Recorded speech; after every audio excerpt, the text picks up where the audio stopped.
um anúncio aí super importante, tá? Super importante, que é sobre o Rafinha, tá? Porque o Rafinha vai ser agora o executivo definitivo do São Paulo até o final do ano, né? Que é quando ele tem contrato com o São Paulo, quando acaba aí essa gestão do São Paulo. Tá aí, ó.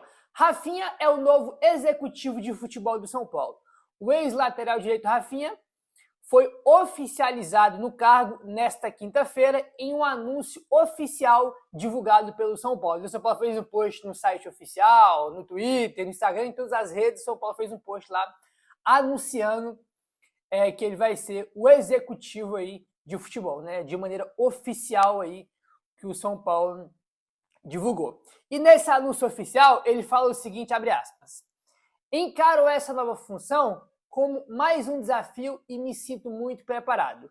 A experiência que tenho aqui dentro do São Paulo, tanto como atleta quanto nesse período como gerente esportivo, é tudo que eu vivi em mais de 20 anos de futebol. Isso me dá muita confiança para liderar o projeto esportivo do clube. Além disso, tenho buscado me aprimorar com cursos de gestão. Temos uma equipe muito qualificada dentro e fora do campo, uma grande estrutura e muita confiança pelo que vem pela frente.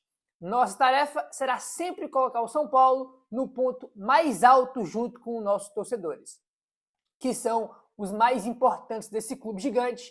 Fecha aspas para o Rafinha, falando aí sobre a sua nova função, né? Que ele chegou inicialmente para ser um gerente esportivo, aquele cara, né, aquele boleiro ali para ficar perto dos jogadores, fazer o elo do elenco com a diretoria, com a comissão técnica, né? Aquele cara ali para ficar mais perto dos jogadores, se tiver algum tipo de problema, é o Rafinha que resolve. E agora ele foi efetivado aí como o executivo de futebol, né? Agora o homem forte do futebol do São Paulo é o Rafinha, né? Agora não, né? Desde que o Rui Costa saiu, já é o Rafinha, que agora o São Paulo anunciou oficialmente, né?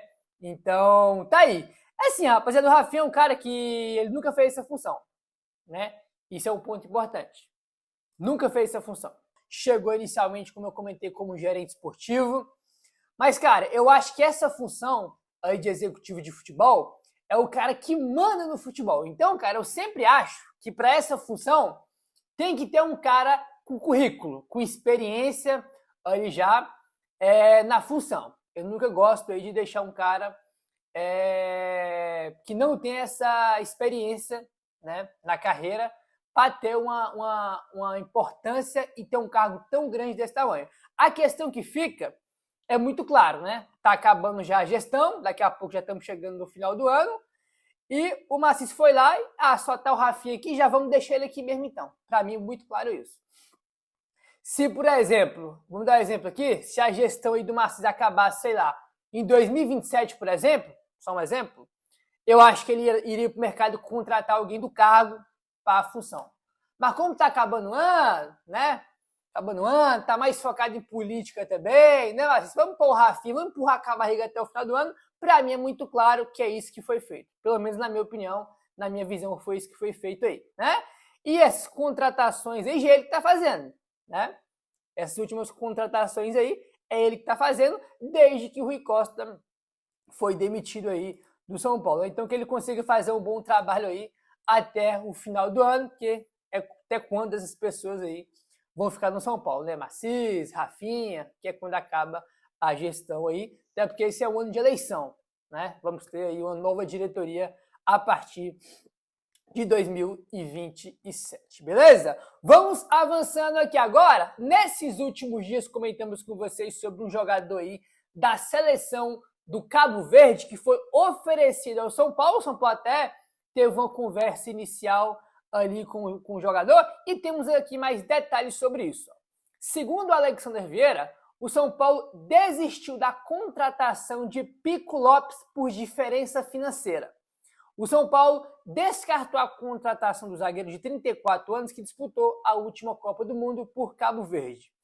Após consultar as condições do negócio, o São Paulo ofereceu um contrato de uma temporada com um salário na casa dos 600 mil mensais. Já o staff do defensor pediu um vínculo de 2 anos e salário próximo a R$900 mil por mês. Então, teve uma diferença grande aqui do que o São Paulo estava disposto a oferecer e do que o staff do Pico Lopes queria. O São Paulo ofereceu 1 aninho, eles queriam 2. O São Paulo ofereceu 600 mil, eles queriam quase 900. Então, a diferença é realmente bem grande aí, por isso que não teve acordo. Diante da diferença entre as partes, o São Paulo encerrou as conversas e retirou o nome do defensor da lista de possíveis reforços para a zaga, né? Então, a gente já tinha comentado sobre o jogador nos últimos dias, mas o Alexandre Vieira traz aqui novos detalhes, né, dessa negociação, que pode dizer que foi uma negociação, né, porque o São Paulo chegou a oferecer um valor, eles pediram outra coisa, então, de fato, teve uma negociação, teve uma conversa aí mais quente, porém, por conta da diferença muito grande entre as partes, São Paulo desistiu. Aí, assim, cara, com todo respeito, ele tem 34 anos de idade, se não me engano, cara, ele jogava antes, né, ele tá livre no mercado agora aí, mas antes ele tava jogando na Irlanda, né? Então, tipo assim, o cara joga na Irlanda, quase ninguém conhece o jogador, tem 34 anos de idade, tu vai dar quase, irmão, 900 mil por mês, irmão, quase R$1 milhão em 2 temporadas para um cara de 34 anos que ninguém quase nunca viu o cara jogar? Não tem condição. Beleza que ele teve um destaque na Copa, a seleção de Cabo Verde foi sensação, mas, cara, não dá nada para você levar ao pé da letra em Copa do Mundo. Copa do Mundo é muito aleatório. O que mais existe em Copa do Mundo é jogador de Copa do Mundo, que teve um brilho na Copa do Mundo, depois ninguém vê mais, sabe? Aquele cara que nunca jogou em lugar nenhum, aí aparece na Copa, tem um destaque. Acaba a Copa, ele continua sem jogar em lugar nenhum. Porque Copa do Mundo é assim, cara. Nada dá para levar como 100% em Copa do Mundo, cara. Copa do Mundo é muito aleatório em todos os aspectos. Entendeu? Tem muita zebra, o favorito quase nunca ganha, aparece um jogador que tu nunca viu na vida jogando pra cacete e fala, caramba, pô, esse cara aqui é bom. Tu vai ver, nunca jogou em lugar nenhum, só tá tendo um brilho na Copa do Mundo. Copa do Mundo, irmão, nada dali dá pra levar como 100%. É aquilo, não dá. Entendeu? Não dá.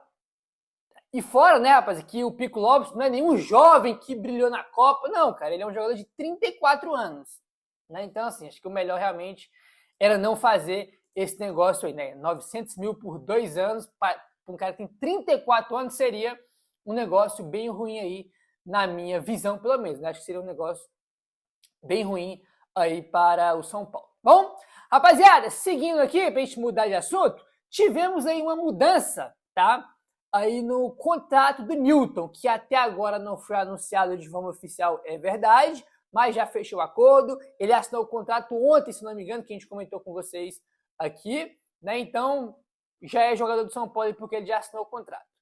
Segundo o André Hernan, houve uma mudança no contrato do Newton que foi assinado ontem, tá? O contrato é válido até o final de 2029 e não mais 2030. As partes chegaram a esse acordo nos últimos dias. Então, inicialmente, eu até lembro de ter comentado isso com vocês, né? O contrato era até o fim de 2030, mas mudaram. Agora até o final de 2029, tá? Era para ser um ano a mais, né? 2030, agora até 2029, uma mudança que teve aí no acordo. Não sei por que teve essa mudança. Nada também de, né?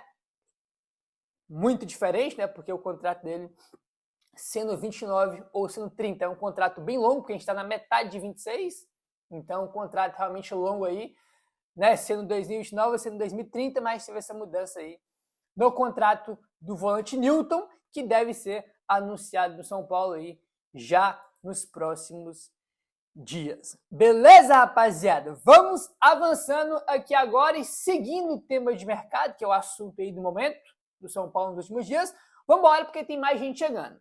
Segundo o Gabriel Sá, Aurélio Buta é a 4ª contratação do São Paulo na janela de julho. O lateral direito de 29 anos chegou ao Brasil ontem, vamos falar sobre isso daqui a pouco, tá? Resolveu a sua documentação pendente nesta manhã, hoje, quinta-feira, e fará exames no período da tarde. Então, ele chegou ontem, tá? Na quarta-feira,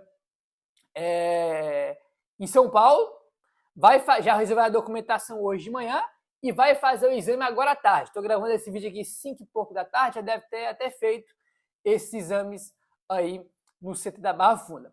O contrato é de uma temporada, até junho de 2027, que vai ter metas que podem levar a uma renovação automática por mais um ano, salário dentro do teto do clube. Então, um contratinho aí de um ano. Contrato que não é muito comum o São Paulo fazer, né, gente? Convenhamos, se você for olhar a contratação do São Paulo, as contratações do São Paulo, geralmente são contratações aí com contratos bem longos, que é, inclusive, uma das grandes críticas da torcida do São Paulo. Criticamos muito aqui a do Vitor Sá, por exemplo, é salário muito alto por 3 anos e meio, né? O do Domingos Duarte é só 2 anos ali, beleza, ok. E o do Newton agora tem 2029, né? Apesar que o Newton é um jogador um pouco mais jovem aí, então tem que ressaltar isso. E agora o Aurélio Buta até junho de 2027, um ano de contrato aí. É aquela coisa, eu acho que é uma aposta assim, válida por quê? Porque é o seguinte, contratinho de um ano, salário dentro do teto do clube, espero que seja verdade, porque se for isso mesmo, cara, eu acho que vai ser uma boa aposta, por quê? Não vai correr tanto risco, por quê? Você contrata um jogador por uma temporada, uma aposta, né? Porque, pô, o cara é angolano, jogou na Europa, né, cara? Literalmente uma aposta.